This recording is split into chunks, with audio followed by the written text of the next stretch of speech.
सोहेल भाई, कुर्बानी करीब आ रही है तो मैं सोच रहा था कि किसी बड़े आलम दीन को बुला के ना, तो इधर कुर्बानी के मसाइल वगैरह अगर अवाम के सामने, लोगों के सामने अगर बयान किए जाएं तो कैसा रहेगा। क्योंकि आप तो जानते हैं कि हमारे इधर मोहल्ले के जो लोग हैं वो ज़्यादातर वाकिफ़ नहीं है कुर्बानी के मसाइल से। इम्तियाज भाई, क्या तो आप ठीक रहे हैं। पता तो वाकई किसी को कुर्बानी के मसाइल का नहीं है। बाकी अलामा साहब को बुलाना है तो फीस वगैरह फिर क्या मामला होगा? और नहीं नहीं सोहेल भाई, आप उस बात की टेंशन ना लें। हमारे एक अपने माशाल्लाह बड़े प्यार मोहब्बत वाले आलम दीन हैं, तो इंशाल्लाह उनकी खिदमत ले लेते हैं। बाकी रही फीस की बात, तो वो इंशाल्लाह उस बात की टेंशन ना लें, आप वो मिलजुल के कर लेंगे इंशाल्लाह। चले फिर इम्तियाज भाई, आप कल का फाइनल करें और अलामा साहब से राब्ता फरमा लें फिर। फलम्मा बलग माहु साय। कॉल फर्स्ट टाइम किसकी है? अस्सलामु अलैकुम वरहमतुल्लाहि वबरकातुह। जी वालेकुम सलाम।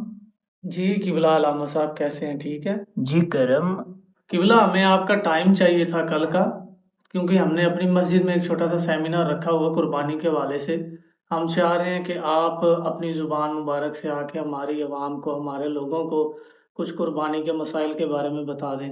तो क्या ख्याल है आपका? आप तशरीफ़ ला सकते हैं हमारे पास? जी ठीक है, मैं इंशाल्लाह नोट कर लेता हूँ। अल्लाह हाफिज।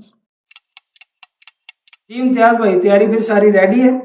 अलामा साहब आने वाले हैं फिर माशाल्लाह। जी जी रेडी है, आप ऐलान करें। हजरात, एक ज़रूरी ऐलान समाअत फरमाएं। आज जामिया मस्जिद हजरत सुल्तान बाहू में कुर्बानी सेमिनार रखा गया है, जिसमें खसूसी खिताब के लिए अलामा साहब तशरीफ ला रहे हैं। तमाम अहले मोहल्ला से अपील है कि इशा की नमाज बाजमात अदा करें और सेमिनार में शिरकत फरमाएं। अल्हम्दुलिल्लाहि रब्बिल आलमीन वस्सलातु वस्सलामु अला सय्यिदिल मुरसलीन। खुशकिस्मत हैं आप लोग जिन्होंने कुर्बानी सेमिनार का इनेकाद किया। अल्लाह पाक आप सबकी कोशिशों को अपनी बारगाह में कबूल फरमाए। तो मेरे भाई, कुर्बानी करना फर्ज है हर साहिब निसाब पर। माल हो या ना हो, उधार लेके भी करनी पड़े तो कुर्बानी जिस पर फर्ज है वो उधार लेके भी कुर्बानी करेगा। तो मेरे भाई ये भी याद रखें, जिस पर कुर्बानी फर्ज है वो फकत कुर्बानी करेगा। ये नहीं कि कुर्बानी के पैसों से किसी गरीब की बेटी की शादी करा दी, किसी को जहेज दिला दिया। ऐसा बिल्कुल भी नहीं हो सकता। कुर्बानी जिस पर फर्ज है वो सिर्फ कुर्बानी करेगा। अलामा साहब, ये आप कैसी बात कर रहे हैं? कुर्बानी तो बंदा तब करे जब मोहल्ले में कोई गरीब ना हो, और आप कह रहे हैं कि पैसे उधार लेकर भी कुर्बानी कर सकते हैं। 2 लाख का बंदा जानवर तब ले जब गरीब की बेटी का जहेज पूरा हो। कुर्बानी के जानवर की खाल बंदा तब उतारे ना जब गरीब की खाल उतारने वाला कोई ना हो। भाई ये आप कैसी बातें कर रहे हैं? इस तरह के एतराजात तो लिबरल करते हैं। मेरे भाई याद रखें, 2 नेक अमाल का आपस में इस तरह मुकाबला करना कोई दीनी खिदमत या हमदर्दी नहीं बल्कि ऐन जहालत है। अगर तकाबुल ही करना है तो दीन का दीन के साथ नहीं बल्कि दीन का दुनिया के साथ तकाबुल करो। और यूं कहो कि 15-20 लाख की गाड़ी बंदा तब ले जब मोहल्ले में कोई भूखा सोने वाला ना हो। हर कमरे में एसी उस वक्त लगवाओ जब कोई भी बगैर बिजली के या बगैर पंखे के सोने वाला ना हो।